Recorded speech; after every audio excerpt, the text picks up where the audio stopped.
नमस्कार दोस्तों। आज की कहानी है बहू और बेटी एक समान हैं। माँ, मैं बहुत थक गई हूँ घर संभालते संभालते। यहाँ मेरी थकान किसी को नज़र नहीं आती। कुछ दिन आराम करना चाहती हूँ। सोच रही हूँ कुछ दिनों के लिए अपने मायके आ जाऊँ। आते हुए अपने बच्चों को भी साथ ले आऊँगी। वे वहीं से स्कूल चले जाएंगे।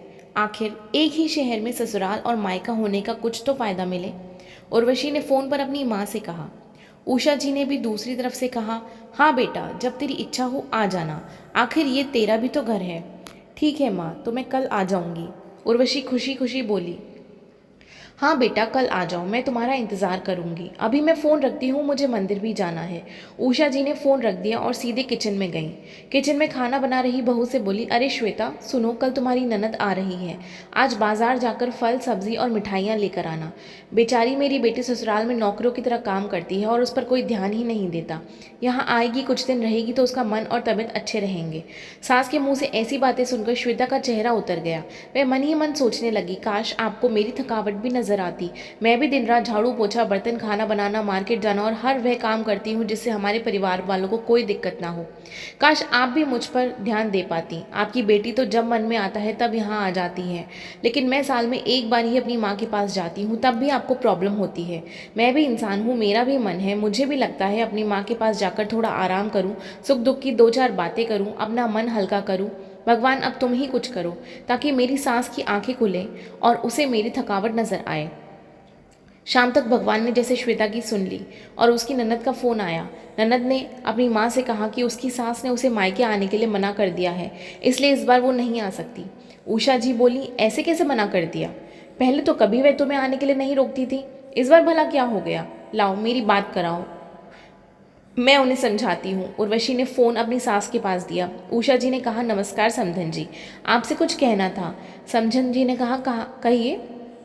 दरअसल ना, उर्वशी कल त्योहार है, इसलिए अपने मायके आना चाहती है। अगर आप उसे भेज दें तो अच्छा रहेगा। उर्वशी की सास ने कहा, देखिए समधन जी, आपकी बेटी मायके जाए, इस बात के लिए हमने उसे कभी नहीं रोका और इस बात से हमें कोई प्रॉब्लम भी नहीं है। कुछ दिनों पहले मैं अपने रिश्तेदार की शादी में गई थी। वहाँ आपकी बहू श्वेता की माताजी से मिलने का मौका मिला। उनसे गपशप के दौरान उनकी बातों से पता चला कि श्वेता को साल में एक ही बार अपने मायके जाने को मिलता है, और वह भी बहुत कम समय के लिए। मुझे लगता है आपको पहले श्वेता को उसके मायके भेज देना चाहिए, और वह जब मायके होकर आएगी तो मैं उर्वशी को आपके पास भेज दूंगी। एक बहुत ज़रूरी बात जो मुझे लगता है आपको समझ लेनी चाहिए कि आपको अपनी बहू को भी बेटी की तरह या बेटी से भी ज़्यादा प्यार देना चाहिए। उसे भी मायके जाने की इच्छा होती होगी। हो सकता है उर्वशी के वहाँ आने से उसकी आवभगत करने के लिए आप उसे उसके मायके नहीं भेजती होंगी, या फिर वह आपसे कुछ नहीं कहने से अभी डरती होगी। अगर आप उसको घर में ही कैद रखेंगी तो एक दिन ऐसा आएगा जब वह आपके खिलाफ बोलने लगेगी, फिर वह आपकी सुनेगी भी नहीं और जब चाहे तब अपने मायके जाएगी। ऐसी परिस्थिति आए, इससे अच्छा है कि आप ही कुछ बदलाव अमल में लाएं, जिससे आपका रिश्ता और रिश्ते की मिठास खराब ना हो। उषा को अपने समधन के हर शब्द में सच्चाई नजर आई।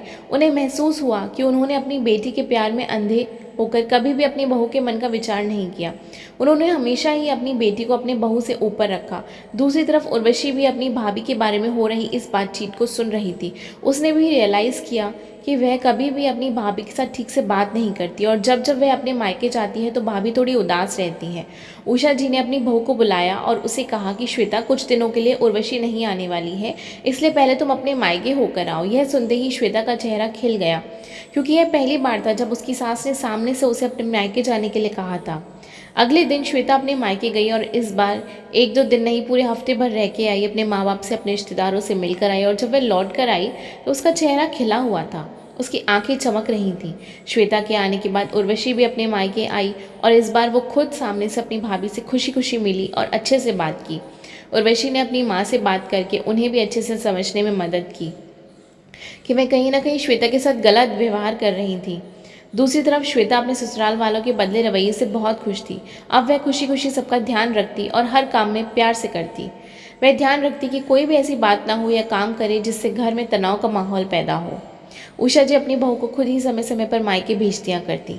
एक छोटे से बदलाव ने सास बहू और भाभी ननद के बीच की करवाहट को दूर कर दिया और रिश्तों को और भी ज़्यादा मीठा और मजबूत कर दिया। तो दोस्तों, ये थी आज की कहानी। अगर आपको ये कहानी अच्छी लगी हो तो प्लीज़ हमारे चैनल को लाइक, शेयर एंड सब्सक्राइब कीजिए। Thank you.